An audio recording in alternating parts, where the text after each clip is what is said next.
لا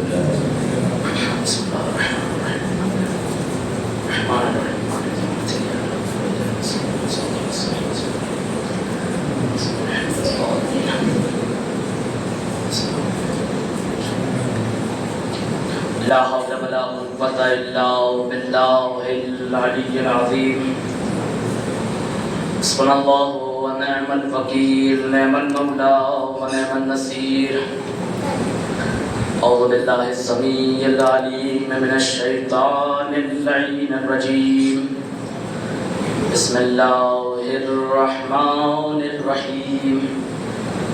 الحمد لله الذي هدانا لهذا وما كنا لنهتدي لولا أن هدانا الله. لقد جاءت رسل ربنا بالحق، ثم الصلاة والسلام والتحية والإكرام على النبي الأمي القرشي الهاشمي الذي ابتهامي مولانا ومبثقلين محبوب رب المشرقين والمغربين جد الحسن والحسين أبي القاسم المصطفى محمد وعلى آل بيته الطيبين الطاهرين المعصومين المظلومين المنتخبين المنتجبين.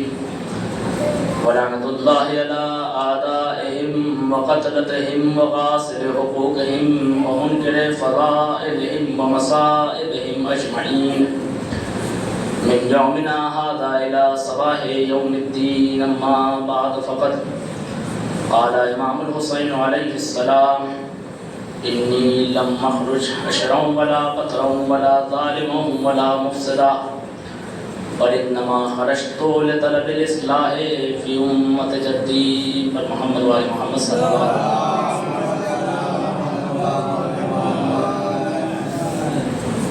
عزیزان گرامی، معزز سامعین کرام، ماتم داران سرکار سید الشہداء،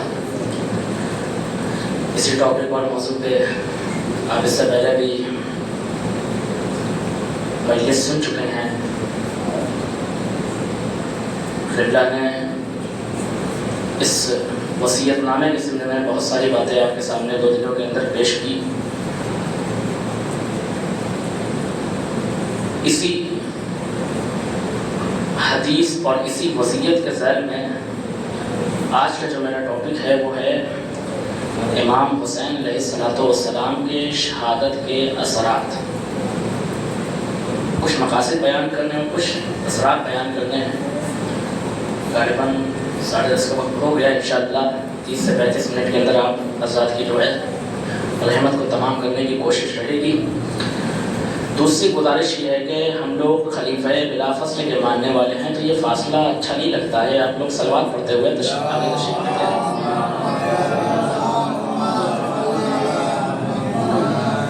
فاصلہ وہاں ہوتا ہے جو فاصلہ بناتے ہیں. قریب آؤ کہ شاید سمجھ سکو ہم کو. یہ دوریاں بھی غلط فہمیاں بڑھاتی ہیں. محمد والے محمد صلوات. امام حسین علیہ السلام کہ جس فرقے کی میں نے تلاوت کا شرف حاصل کیا، مولا اس میں جب مدینے سے نکل رہے ہوتے ہیں تو یہ فقرہ فرماتے ہیں، اور یہ فقرہ جو وصیت ہے وہ جناب محمد حنفیہ کو امام حسین علیہ السلام نے دی تھی. امام نے کیا فرمایا؟ امام نے کہا: انی لم اخرج، میں نہیں نکلا ہوں. ایک جملہ واضح کر دیا امام نے یہ کہہ کے کہ دیکھو میں نکلا ہوں، نکالا نہیں گیا ہوں. کسی کے باپ میں اتنی ہمت نہیں ہے جو حسین کو مدینے سے نکال سکے. ولید نے جب ایک مرتبہ کہا تھا کہ ان کا سر قلم کر لو، ابھی یہ چلے جائیں گے، عباس کے دیش کا عالم یہ تھا کہ اس دن ولید اور مروان کی نسلیں ختم ہو جاتی. امام نے کہا کہ میں نکالا نہیں گیا ہوں مدینے سے. وہ اور ہوں گے جو بعد میں خلیفہ بن گئے جن کو رسول نے مدینے سے نکالا تھا. مروان وہ تھا جس کو پیغمبر نے مدینے سے کہا تھا کہ تم یہاں سے باہر رہو، جس کو خاندانی خلافت ملنے کے بعد واپس بلا لیا گیا. مولا نے کہا کہ انی لم اخرج، اشروں ولا مطروں، خود خواہی کے لیے نہیں نکلا ہوں، نہ ہی میں جو غرور اور ایٹیٹیوڈ میں نکل رہا ہوں، ولا ظالم ولا مفسدہ، اور نہ میرے نکلنے کا مقصد ظلم ہے نہ فساد ہے۔ اب یہ امام اپنے انقلاب کے مقصد کو بتا رہے ہیں کہ امام جو انقلاب لا رہے ہیں وہ کیوں لا رہے ہیں۔ اب انقلاب میں بات آتی ہے تو میں پہلے اس بات کو واضح کرتا چلوں کہ اس دنیا کے اندر انقلاب دو طرح کا ہوتا ہے۔ ایک انقلاب کا نام ہے دینی انقلاب، ایک انقلاب کا نام ہے دنیاوی انقلاب۔ دنیاوی انقلاب لانے کے کچھ ریزن ہوتے ہیں۔ انسان دنیا میں انقلاب کیوں لاتا ہے؟ یا تو کسی کی سطح پریورتن کرنا ہوتی ہے، جیسے آج کل ماحول جو دیکھ رہے ہیں تھوڑا بہت ہلکا پھلکا ماحول بنا ہوا ہے، یہ سطح پریورتن کیوں ہوتی ہے؟ ایک مرتبہ ایک آدمی ہوتا ہے کہ وہ نیتا ہوتا ہے مگر کوئی اس کو نیتا سمجھتا نہیں ہے، تو اب وہ کیا کرتا ہے کہ اپنے 10-15 گنڈے لاتا ہے اور یہاں توڑ پھوڑ ان کو جلا دیا، ان کو ختم کر دیا، ان کو مار دیا۔ کیوں؟ تاکہ سماج میں ہمارا جو ہے آج کے ماڈرن زمانے کا بھوکال بن جائے۔ توجہ ہے؟ تو دنیا میں جو انقلاب آتا ہے اس کے پیچھے کا ریزن ہوتا ہے کہ انسان اپنی پرسنالٹی کو نکھارنا چاہتا ہے سماج کے اندر، اور ایک وہ ہوتا ہے کہ جس کی پرسنالٹی نہیں ہوتی ہے، جس کی شخصیت نہیں ہوتی ہے، وہ کیا کرتا ہے؟ یہی سب کام کر کے اپنے آپ کو پلیٹ فارم پہ لانا چاہتا ہے، سوشل میڈیا پہ لانا چاہتا ہے۔ اب وہ کیا کرے گا؟ اس کے پاس نہ طاقت ہے نہ بینک بیلنس ہے، وہ کیا کرے گا؟ وہ کسی کو قتل نہیں کرے گا، کسی مافیا کے ساتھ ہاتھ نہیں ملائے گا، بلکہ وہ کیا کرے گا؟ گاڑیوں میں آگ لگا دے گا، گھروں میں آگ لگا دے گا، دکانوں میں آگ لگا دے گا۔ بھائی آپ نے گاڑیوں کو کیا آگ لگا دی؟ گاڑیوں کی تو کوئی غلطی نہیں ہے، بسیں کیوں جلا دی گئی؟ بسوں کی تو کوئی غلطی نہیں ہے، کہا اس لیے کہ حکومت ہم کو جانے کہ ہم کون ہیں۔ تو معلوم ہوا کہ جو لوگ دنیا میں انقلاب لانا چاہتے ہیں ان کا طریقہ کیا ہوتا ہے، یا وہ ظلم کو سہارا بناتے ہیں یا فساد کو سہارا بناتے ہیں۔ مولا نے کہا کہ نہ میں ظلم کے لیے نکلا ہوں نہ فساد کے لیے نکلا ہوں، یہ کہہ کے جو لوگ یہ اعتراف کرتے ہیں مولا کو حکومت چاہیے تھی، ان پہ تماچا مارا ہے کہ دیکھو حسین اس لیے نکلا تھا تاکہ اللہ کے مقصد علوی کو، مقصد نبوی کو سماج تک پہنچائے۔ حسین کی غرض حکومت کرنا نہیں تھی۔ اگر تم حکومت کی بات کرتے ہو، اس حسین کی حکومت یہ پیروں کی خاک ہے۔ ہاں حسین حکومت کے لیے نہیں نکلے تھے، اور اگر حکومت کے لیے نکلتے تو کس کو تم حکومت کی خاص دے مارے ہو؟ جن کے پیروں کے نیچے حکومت ہو، جو تخت و تاج کی ہو ٹھوکر مار کے بیٹھا ہو، تم اس کو حکومت کی بات کر رہے ہو۔ یہ اعتراف ہوتا ہے کہ نہیں ان کو حکومت کے لیے نکلے تھے وہ۔ تو امام نے اس جملے سے یہ ثابت کر دیا کہ دیکھو جو دنیاوی انقلاب آتا ہے وہ ظلم و فساد کے لیے آتا ہے، اور جو دینی انقلاب آتا ہے وہ کس لیے آتا ہے؟ وہ امت کی اصلاح کے لیے آتا ہے۔ اب آگے فقرہ سنیے، اريد ان امر بالمعروف وانهى عن المنکر۔ امام نے کیا کہا کہ میرا ارادہ یہ ہے کہ میں امر بالمعروف کروں، میں نہیں عن المنکر کروں۔ کیا مطلب؟ امر بالمعروف کا مطلب ہوتا ہے کہ اچھائیوں کا حکم دینا، نہیں عن المنکر کا مطلب ہوتا ہے برائیاں سے روکنا۔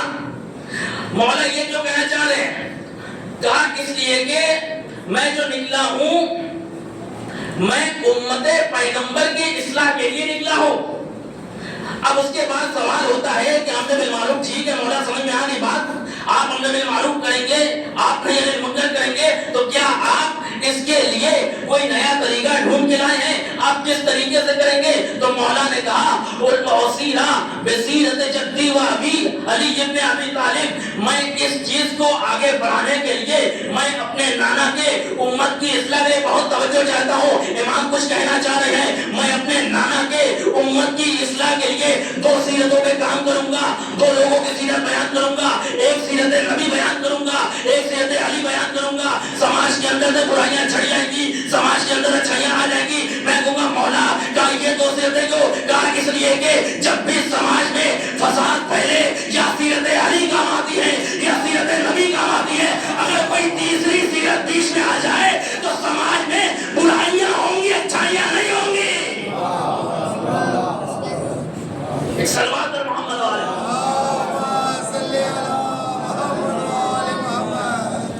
اگر کوئی تیسری سیرت سماج کے اندر آ جائے تو سماج میں برائیاں تو پھیل سکتی ہیں، اچھائیاں نہیں پھیل سکتی ہیں. کیوں؟ اس لیے کہ اسلام کو جن سیرتوں نے زندہ کر رکھا ہے وہ یا تو سیرت نبی ہیں یا سیرت علی ہیں.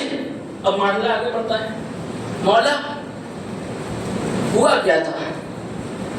مولا نے کہا امر بالمعروف کرنے نکلا ہوں اور نہیں عن المنکر کرنے نکلا ہوں. اس کا مطلب یہ ہے کہ سماج کے اندر سے اچھائیاں ختم ہو چکی تھی اور سماج کے اندر برائیاں آ چکی تھی. تبھی تو مولا نے کہا کہ میرے نکلنے کا جو مقصد ہے وہ میں اس لیے نکل رہا ہوں کہ تاکہ سماج میں جانے کے بعد جو برائیاں پھیل گئی ہیں ان کو ختم کیا جائے اور جو اچھائیاں ان کو رائج کیا جائے. میں کہوں گا مولا اچھائیاں برائیوں کا مسئلہ تو یہ ہے کہ برائیاں تو ہر دور میں رہی ہیں. آپ کسی نبی کا زمانہ اٹھائیے, جناب آدم کا زمانہ, جناب آدم کے زمانے میں صرف 4 لوگ, لیکن اس میں بھی ایک بھائی دوسرے بھائی کا قاتل ہے. تو برائیاں تو یہاں پہ بھی ہیں. جناب نوح کے زمانے میں آئیے 950 سال کی تبلیغ, لیکن پھر بھی کتنا مسلمان؟ 80 لوگ مسلمان. تو جناب نوح کے زمانے میں بھی برائیاں ہیں. اور آگے بڑھیے, جناب ہود کا زمانہ آیا, بت پرستی پھیلی ہوئی ہے. جناب صالح کے زمانے میں آئیے, بت پرستی پھیلی ہوئی ہے. جناب ابراہیم کے زمانے میں تو حد ہی ہو گئی, بت پرستی بھی ہے, ستارہ پرستی بھی ہے, آگ پرستی بھی ہے, ساری برائیاں ہیں. جناب موسیٰ کے زمانے میں اتنا معاملہ آگے بڑھ گیا, جو بادشاہ ہے وہ اپنے آپ کو خدا کہہ رہا ہے. جناب عیسیٰ کے زمانے میں بھی برائی, خود پیغمبر کے دور میں بھی برائی, مولا کائنات کے دور میں بھی برائی. لیکن عزیزان گرامی, سوال یہ ہے کہ اگر مقصد امر بالمعروف تھا, نہیں عن المنکر تھا, بہت توجہ چاہتا ہوں, امر بالمعروف تھا, نہیں عن المنکر تھا, تو یہ سارے نبی نکلتے, آدم نکل آتے, نوح نکل آتے, ابراہیم نکل آتے, موسیٰ نکل آتے. برائیاں تو ہر دور میں رہی ہے نا, لیکن یہ سارے لوگ نہیں نکلے. امام حسین علیہ السلام ہی کہ وہ اپنے خاندان کو اس کے لیے نکلے ہیں. تو آواز آئے گی کہ دیکھو برائیاں ہر دور میں رہی ہیں, مگر فرق تھا ہر دور کی جو برائیاں تھی وہ اچھائیوں سے الگ تھی. جو مومن تھا وہ کافر نہیں تھا, جو کافر تھا وہ مومن نہیں تھا, جو اپنے آپ کو خدا کہہ رہا تھا وہ اپنے آپ کو خدا کہہ رہا تھا, وہ مومن نہیں کہہ رہا تھا. لیکن عزیزوں, یہ تمام دور میں برائیاں تو رہی ہیں, لیکن برائیاں الگ تھی. دین الگ تھا, شراب الگ تھا, دین الگ تھا, جوا الگ تھا, دین الگ تھا. لیکن حسین کے زمانے میں اپنے آپ کو خلیفۃ المسلمین کہنے والا شراب بھی پی رہا تھا, جوا بھی کھیل رہا تھا, یہ سارے کام کر رہا تھا, حلال محمدی کو حرام کر رہا تھا, حرام محمدی کو حلال کر رہا تھا. اب حسین نے اپنی قربانی پیش کر کے دین کو الگ کر دیا, برائیوں کو الگ کر دیا. صلوات پر محمد والے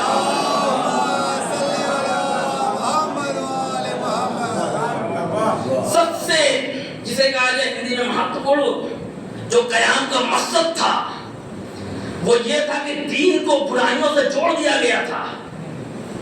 اس 50 سال کے عرصے میں لوگ دین اتنا بھول گئے تھے کہ لوگ اپنے یہاں کا ٹوائلٹ اور واش روم بھی غلط جگہ بنواتے تھے. اتنا لوگوں کو جو ہے پریشان کر دیا گیا تھا, اتنا دین سے بے بہرا کر دیا گیا تھا. اور عزیزان گرامی, آج کے ٹائم پہ تو اندھ بھکتی کو آپ سمجھ رہے ہوں گے. اندھ بھکتی یہ ورڈ تو بہت عام ہو گیا ہے. اس زمانے میں بھی اندھ بھکتی اتنی رائج ہو چکی تھی کہ جو خلیفۃ المسلمین ہے وہ یہ کہہ رہا ہے کوئی نبی نہیں آیا, کوئی رسول نہیں آیا, کوئی کتاب نازل نہیں ہوئی, لیکن پھر بھی اس کو لوگ کہہ رہے ہیں آپ ہی خلیفۃ المسلمین ہیں. اگر اندھ بھکتی کو سمجھنا ہے تو اس سے بہتر مثال نہیں ہے. اب عزیزوں, یہاں پہ ضرورت تھی کہ وہ اٹھے جس کے گھر سے اسلام آگے بڑھا, وہ اٹھے جس کے گھر میں شریعت آئی, وہ اٹھے جس کے گھر میں ملائکہ نازل ہوئے. اور یہی وجہ تھی امام حسین علیہ السلام نے اٹھے اور اپنی قربانی دی. ان کی قربانی کے خون کا, ان کی قربانی کا خون اتنا رنگ لائی کہ 14 صدیاں گزر چکی ہے, لیکن اب تک کسی میں ہمت نہیں ہوئی کہ اسلام کو چینج کر دے. اور جب اسلام کو چینج کرنے کی بات آئی تو ایک حسینی کھڑا ہوا, اور حسینی نے کھڑا ہونے کے بعد کہا کہ دیکھو تم کچھ بھی ہو, کہیں کے سپر پاور ہو, ہم حسین والے ہیں. امام حسین ایک مقصد فکر ہیں. جملہ کیا کہا تھا, مصری راجبائے مثلا, کہ مجھ جیسا تجھ جیسے کی بیعت نہیں کرے گا. امام نے یہ نہیں کہا تھا کہ یزید حسین کی بیعت نہیں کرے گا. امام نے پوری تاریخ سمیٹ دی تھی, کہا کہ نوح نے اپنی قوم کی بیعت نہیں کی, موسیٰ نے فرعون کی بیعت نہیں کی,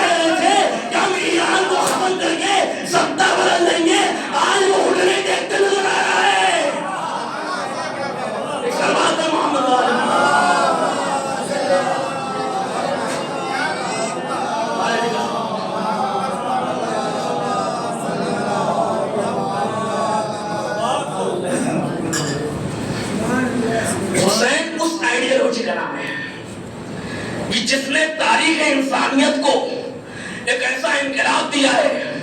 تبھی تو جوش نے کہا جس کی رگوں میں آتش بدر و حنین ہے اس سورما کا اسم گرامی حسین ہے.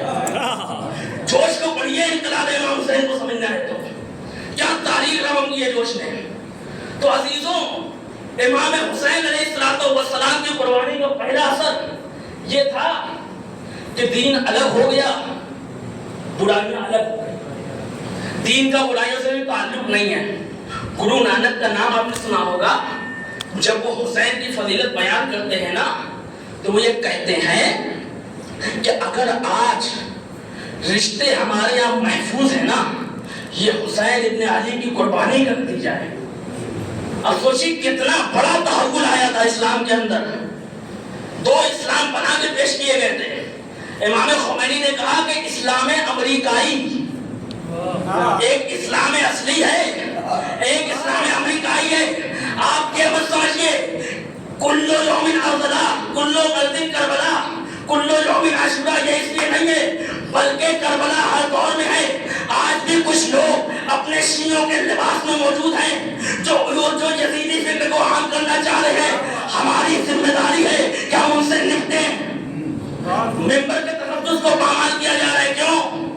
اس لیے کہ یہ وہی اسلام ہے جو امریکائی اسلام ہے, جو وہاں سے فنڈنگ ہو رہی ہے. باقاعدہ فنڈنگ کی جا رہی ہے کہ حدیثوں کو چینج کرو, قرآن کی آیات کو چینج کرو. لیکن ہمیں حسین کے مقصد کو لے کے آگے بڑھنا ہے. یہ امام کے انقلاب کا پہلا اثر تھا کہ برائیاں الگ ہو گئی, دین الگ تھا. اب دوسرا اثر سنیے. کربلا میں امام حسین اسلام کو 2 محرم کو قافلہ روکا گیا. اب روکنے کے بعد خود ابن زیاد کے پاس لیٹر لکھا کہ میں نے جو حسین کو روک دیا, کیا حکم ہے آگے کا. تو ابن زیاد نے کہا کہ حسین پہ سب سے پہلا یہ کام کرو کہ پانی بند کر دو. اب یہ پانی بند کرنے کا حربہ کیوں استعمال کیا جا رہا ہے؟ کہا یہ کوئی نئی بات نہیں ہے, صفین میں بھی پانی بند کیا گیا تھا. جب معاویہ نے لشکر لیا تو صفین میں بھی پانی بند کیا گیا تھا. اما یہ جن کے بیٹے ہیں ویسے ہی تو کام کریں گے. نسل اپنے نسل کا پتہ دیتی ہے.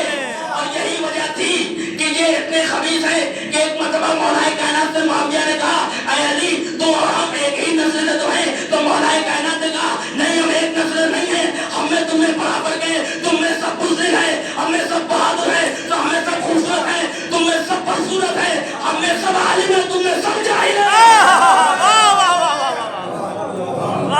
تو انہوں نے پانی بند کیا. کہا ایک کام کرو پانی بند کر دو. کیوں؟ ہم نے اگر پانی بند کر دیا تو آدھی جنگ کو ایسے ہی جیت گئے. بھائی جنگ میں یہی تو ہوتا ہے کہ ایسی کوئی ٹیکنک یوز کی جائے کہ جس سے ہم جنگ جیت جائیں. یزید اپنے خام و خیال میں یہ سمجھ رہا تھا کہ ہم حسین پہ پانی بند کر دیں گے ہماری جیت ہو جائے گی. اس نے لیٹر لکھا, لشکر کو بھیجا. لشکر کو بھیجنے کے بعد کہا فرات سے خیمے ہٹائے جائیں. خیمہ ہٹا دیا گیا, پانی بند ہو گیا. مجھے اس سے بحث نہیں ہے, جیتا کون ہارا کون فیصلہ آپ کے ہاتھ میں ہے. یزید سمجھ رہا تھا ہم نے خیمے ہٹا دیے, ہم نے پانی بند کر دیا, ہم جنگ جیت گئے. لیکن 14 صدیاں گزرنے کے بعد جلوسوں میں لگی ہوئی سبیل امام حسین اس بات کو بتاتی ہے کہ دیکھو یزید ہارا تھا, حسین جیتے. سبیلیں یہ بتاتی ہیں کہ دیکھو تم یہ سمجھے تھے کہ ہم نے پانی بند کر دیا تو ہماری جیت ہو گئی. آج تم گلی کوچوں سے نکل جاؤ محرم کے دنوں میں, اور اب تو محرم میں جمعرات کو بھی مل جاتی ہے سبیلیں. یہ کیا ہے؟ یہ بتاتے کہ تم کل جس پانی پہ تمہیں گھمنڈ تھا پانی بند کر کے جیت جائیں گے, آج ہم وہی پانی پلا کے, اور صرف شیعہ نہیں پلاتے ہیں, وہ سبیل ہندو بھی لگا رہا ہے, وہ سبیل اہل سنت بھی لگا رہا ہے. کیوں؟ کہا اس لیے کہ کلی قانون یاد کر لیجئے گا, جو انسانیت کا دوست ہے اس کا نام تھا حسین بن علی, اور جو انسانیت کا دشمن تھا اس کا نام یزید بن معاویہ. اور عزیزوں جہاں جہاں انسانیت زندہ رہے گی وہاں وہاں نام حسین بن علی زندہ رہے گا. یہ قربانی ہے امام حسین کا دوسرا اثر کہ یزید نے پانی تو بند کر دیا, لیکن اس کے بعد آج تک کسی کی ہمت نہیں ہوئی کہ جو ہم پہ پانی بند کر کے دکھائے. ساری دنیا کو پانی پانی کر دیا جائے گا. اب اس کے بعد تیسرا اثر سنیے. امام کی شہادت ہو جاتی ہے. اب اس کے بعد جو ہے اہل حرم کو دربار میں لایا جاتا ہے. اب دربار میں اہل حرم کھڑے ہیں, 700 کرسی نشینوں کا مجمع. اب تاریخ نے بڑے عجیب عجیب فکرے لکھے ہیں یہاں پہ. تخت کس کا؟ یزید کا. محل کس کا؟ یزید کا. اہل حرم قیدی ہے, لیکن تاریخ نے لکھا اہل حرم میں سے کسی کے بچے نے, کسی کے بھی بچے نے یہ اعتراض نہیں کیا کہ اگر مولا بیعت کر لیتے تو آج ہم کو یہ دن نہ دیکھنے پڑتے, اگر مولا بیعت کر لیتے تو آج یہ نوبت نہ آتی. بلکہ تاریخ نے لکھا کہ ادھر اہل حرم میں کسی نے اعتراض نہیں کیا. اعتراض کرنے والا کون؟ یزید کا بیٹا. اعتراض کرنے والی کون؟ یزید کی زوجہ. اعتراض کس نے کیا؟ یزید کے گھر والوں نے. یہ تیسرا اثر تھا کہ اعتراض جو ہو رہا ہے وہ یزید کے گھر سے ہی ہو رہا ہے. اب چوتھا اثر سنیے. ایک مرتبہ دربار ہے, دربار میں لوگ بیٹھے ہوئے ہیں, 700 کرسی نشینوں کا مجمع ہے. عزیزوں, اس کے بعد تاریخ میں لکھا ہے کہ یزید جو ہے ایک خطیب کو آواز دیتا ہے. وہ خطیب اٹھتا ہے اور اٹھنے کے بعد کہتا ہے کہ جتنا ہو سکے اہل بیت کی مذمت کرو. اب وہ مذمت کرنا شروع کرتا ہے. کرتے کرتے کرتے کرتے ایک مرتبہ جناب مولا سجاد کہتے ہیں, اے یزید, کیا مجھے بھی تھوڑے سا حکم ہے کہ میں بھی اس لکڑی کے ڈھیر سے جا کے کچھ بولوں؟ میں کہوں گا مولا آپ نے اس کو لکڑی کا ڈھیر کیوں کہا؟ کہا دیکھو سمجھ لو, جہاں سے فضائل اہل بیت نہ ہو وہ لکڑی کا ڈھیر تو ہو سکتا ہے, ممبر نہیں ہو سکتا. اور عزیزوں, یہی وجہ ہے کہ فضائل اہل بیت چاہے وہ چھوٹی کرسی ہو چاہے وہ بڑی کرسی ہو وہ ممبر کہلاتی ہے, چاہے وہ کجاوے کا ہی ممبر کیوں نہ ہو. اور کجاوے کا ممبر تو بنایا اس لیے گیا تھا کہ جب مسلمان جب حج کر کے واپس جائیں تو جب بھی اپنے اپنے گھر میں اونٹ دیکھیں تو ان کو غدیر کا واقعہ یاد رہے.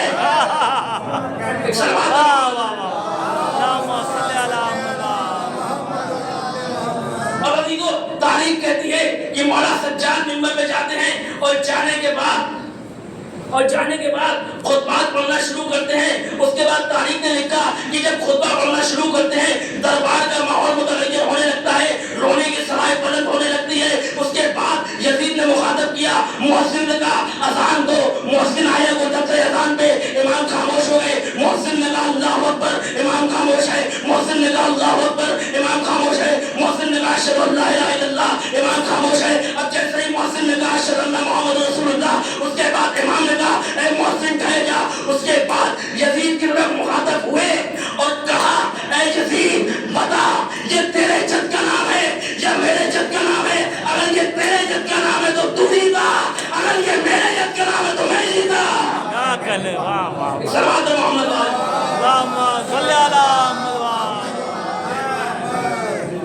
بے سبب امتحان دینے لگے, خود ہی الٹا بیان دینے لگے.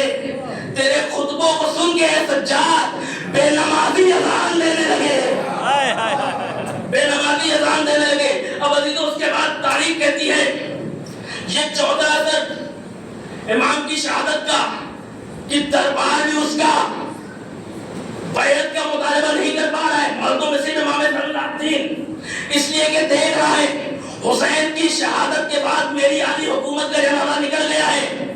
اگر میں نے ان سے بیعت لی تو میری پوری حکومت ختم ہو جائے گی. اب میں آخری منزل پہ آتا ہوں. آج یہ کہتے ہیں نا لوگ کہ کربلا میں ایسے ہی جنگ ہو گئی تھی, 2 بادشاہوں کی جنگ تھی, 2 شہنشاہوں کی جنگ تھی, 2 شہزادے لڑ رہے تھے, 2 سیاست تھی, 2 سیاست دانوں کی جنگ تھی. مجھے اس سے مطلب نہیں ہے. جنگ سیاست دانوں کی تھی, جنگ نظریوں جنگ جو ہے کس کی تھی؟ بادشاہوں کی تھی, شہنشاہوں کی تھی. بلکہ یہ جنگ ایک ایسی جنگ تھی جو 2 نظریات پہ مبنی تھی.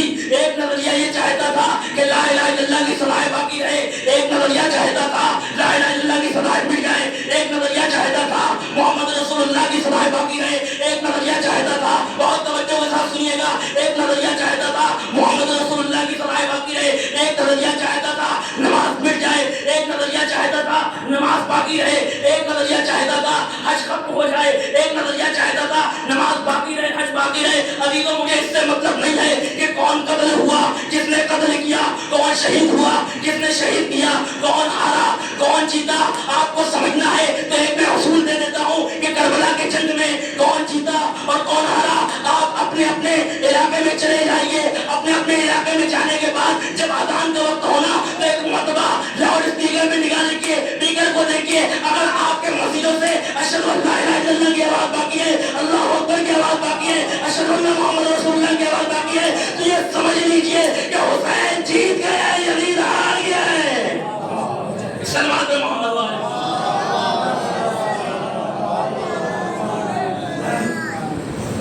یہ حسین کی قربانی کرتی ہے.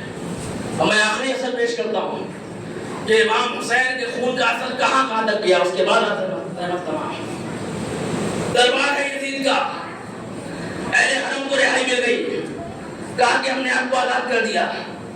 اب وہاں پہ جو واقعہ کربلا کی اصلی تصدیق ہونی تھی وہ یہ تھی, جب رہائی ملی جناب زینب اولیاء مقام نے کہا بیٹا سجاد جا کے یزید سے کہو کہ ہمارے لیے ایک گھر خالی کرایا جائے, ہم وہاں پہ اپنے حسین کا ماتم کریں گے.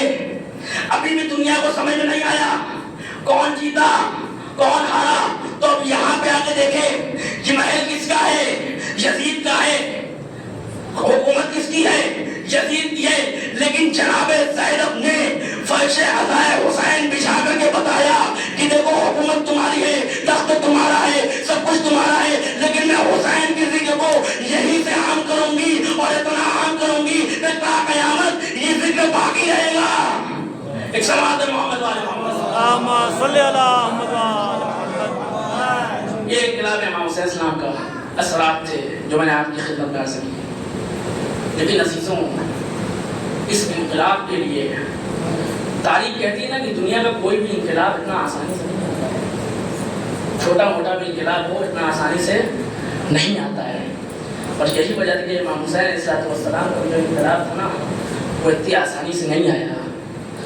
اس انقلاب کو لانے کے لیے حسین نے سرزمین کربلا کو صفحۂ کرتاس بنایا, عباس کے بازوؤں کو قلم بنایا, علی اکبر کے خون سے واقعہ کربلا کو لکھنا شروع کیا. اشکم اللہ, ہم لوگ عزاداری کرنے کے لیے جمع ہوئے ہیں. ہمیں نہیں پتا کہ اگلی مجلس میں کون ہو کون نہ ہو, اس لیے جب بھی حسین پہ ماتم کیجیے نا تو دل کھول کے ماتم کریے گا. ایک میں ربط مسائل کے لیے واقعہ پڑھتا ہوں. ایک عالم دین پڑھ رہے تھے کہ لنڈن میں 18 بنی ہاشم کا جلوس ہو رہا تھا. اس جلوس میں کسی بڑے پروفیسر کی سواری رکتی ہے. وہ اپنے پرسنل اسسٹنٹ سے پوچھتی کہ کیا ہو رہا ہے, تو وہ اس کا پورا واقعہ بتاتی رہتی ہے. اور جب واقعہ بتاتی ہے نا تو تاریخ نے لکھا ہے کہ واقعہ بتاتے بتاتے ایک مرتبہ جب وہ کہتی ہے جناب علی اصغر کا تابوت نکلتا ہے نا تو وہ پروفیسر پوچھتی ہے یہ کون تھا, تو وہ کہتی ہے کہ یہ حسین کا 6 ماہ کا بچہ تھا جس کو 3 بھال کے تیر سے شہید کر دیا گیا. جب اس نے سنا ہے نا, تاریخ کہتی ہے, وہ واقعہ کہتا ہے کہ وہ جو ہے پروفیسر بے ہوش ہو گئی تھی کہ اللہ اکبر 6 ماہ کے بچے پہ اتنا ظلم ہے. آج انسان سمجھ رہا ہے انسانیت کو شرمسار کیا جا رہا ہے. آج غزہ میں فلسطین کے اندر نہ جانے کتنے بچوں کو مارا گیا. لیکن عزیزو, یہ غم کم نہیں ہے کربلا کے غم کے سامنے. کربلا کا غم سب سے بڑا غم ہے. اجرکم اللہ, آج 2 محرم ہے نا, 2 محرم کو امام کا رہوار آگے نہیں پڑھتا ہے. آپ نے مذاہب سن لیے ہیں, میں وہاں سے جناب حر کے مذاہب پڑھنا چاہتا ہوں. حر کا جب امام حسین علیہ السلام کو روکا ہے نا, تو روکنے کے بعد جب مولا حسین نے کہا سقلت کا ام کا یا حر, اے حر تیری ماں تیرے غم میں روئے, تو حر نے ایک جملہ کہا تھا اے حسین اگر آپ کی ماں سیدہ نہ ہوتی تو میں بھی آپ کو یہی جملہ کہتا. اللہ اکبر. اور یہی ایک اور جملہ تھا جس نے حر کو راہ راست پہ لانے کی سعادت حاصل ہوئی. عزیزو, یہ حر کون تھا؟ جب اس نے حسین کا راستہ روکا تو اس کا لشکر جو تھا نا بہت پیاسا تھا. ارے پیاس کے مارے اس کے سپاہی مرنے کے نزدیک تھے, ان کے جانور مرنے کے نزدیک تھے. حسین نے جب دیکھا تو کہا, حکم دیا عباس, ارے جاؤ ان کے جانوروں کو سیراب کرو, ارے جاؤ ان کے سپاہیوں کو سیراب کرو. لیکن اللہ اکبر, غضب تب ہوا, ارے کسی کو کیا پتا تھا وہ حسین جو آج دشمنوں کو پانی پلا رہا ہے, ارے کل ہی کچھ دنوں کے بعد ارے اسی کے بچے پیاس رجالتک کی صدائیں آئیں گی. تاریخ نے لکھا کہ جب اور ایک مرتبہ شب عاشور بیٹھا ہوا تھا نا تو اس نے اپنے آپ کو عجیب بے چینی محسوس کی. کسی نے پوچھا اور ارے میں جب بھی تمہارے بارے میں کہتا تھا کہ تم بہت شجاع ہو لیکن یہ تم اتنا آج جو ہے بے چین کیوں ہو؟ تو اس نے کہا کہ میرے ساتھ آؤ. اور وہ لینے کے بعد خیمے کے پاس گیا اور کہا کچھ کان لگا کے سنو کچھ سنائی دے رہا ہے. تو اس نے جب سنا تو آوازیں آ رہی تھی اللہ تاش آئے پیار. کہا کہ ارے یہ حسین کے وہی بچے ہیں, یہ وہی حسین ہے نا جس نے کل ہمارے گھوڑوں کو سیراب کیا تھا, ہمارے سپاہیوں کو سیراب کیا تھا. آج انہی کے بچے پیاسے ہیں. تاریخ نے لکھا اور ایک مرتبہ آمادہ ہوا جانے کے لیے, اس کا بیٹا بھی ساتھ ہو لیا. اس نے اپنے بیٹے سے کہا میرے ہاتھوں کو باندھ دو, میرے ہاتھوں کو باندھ دو, میری آنکھوں کو باندھ دو, اس لیے کہ میں نے انہی ہاتھوں سے حسین کے رہوار کو روکا تھا. قیامت تو تب ہو گئی جب ایک مرتبہ چلتے چلتے ان کے بیٹے نے کہا اللہ اکبر. پوچھا کیا وجہ ہے, کیوں تکبیر کہہ رہے ہو؟ کہا کہ آپ کے استقبال کے لیے نیت بنا رہے ہیں. ایوکم اللہ, خدا آپ کو کوئی غم نہ دے. ابھی کچھ دور اور آگے بڑھے تھے, پھر تکبیر بلند ہوئی. کہا اب کیا ہوا؟ کہا اب جو ہے پاس آ رہے ہیں. اب جب تھوڑا دور آگے بڑھے ایک تکبیر بڑھی, اب آگے بلند تکبیر کہی ہے. ان کے بیٹے نے کہا اب کیا ہوا؟ ارے کہا مولا حسین ارے آپ کے استقبال میں آ رہے ہیں. اتنا سننا تھا اور نے اپنے آپ کو حسین کے اوپر گرا دیا. کہا اے مولا ارے میں بڑا گنہگار ہوں, آپ مجھے جنگ کی اجازت دیجیے. تاریخ کہتی ہے انہوں نے اپنے بچے کو بھیجا. ان کا جوان بیٹا ایک مرتبہ جنگ کرنے جاتا ہے اور جنگ کرتے کرتے جب وہ گھوڑے پہ گرتا ہے نا تو ادھر ہل جو ہے چلتے ہیں. ارے جوان کا لاشا تھا, ہل چلے ہیں لیکن وہاں پہ عجیب منظر دیکھا. ارے حسین ہے ان کے بیٹے کو لیے ہوئے. کہوں گا مولا آپ کیوں آ گئے؟ جناب ہل سے کہا مولا حسین نے اے ہل ارے لاشا برابر کا ہے, جوان بیٹے کا لاشا پورے باپ کو نہیں اٹھانا چاہیے. میں کہوں گا مولا ارے یہی کربلا ہوگی, ارے یہی دشت ہوگا, علی اکبر کا لاشا ہوگا, حسین کے آغوش میں ہوگا. وسيعلم الذين ظلموا أي منقلب. إنا لله وإنا إليه راجعون. مات الحسين.